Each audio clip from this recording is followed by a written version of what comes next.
فرعون کی نکرانی کا ایمان افروز واقعہ۔ فرعون کا دور تھا، ظلم عروج پر تھا۔ محل میں ایک نکرانی تھی، وہ سچی مومنہ تھی۔ ایک دن کنگھی گر گئی، اس کی زبان سے نکلا بسم اللہ۔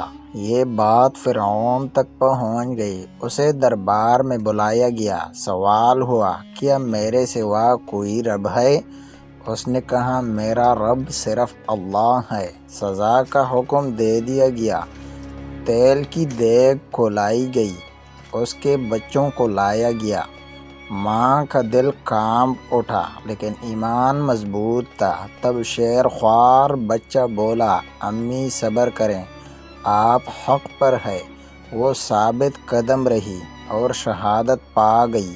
معراج کی رات جنت میں خوشبو پھیلی، یہ اسی ایمان والی عورت کی خوشبو تھی۔ ظلم مٹ جاتا ہے لیکن ایمان باقی رہتا ہے۔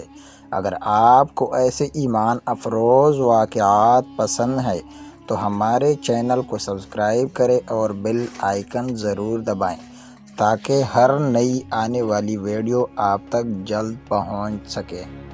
والسلام۔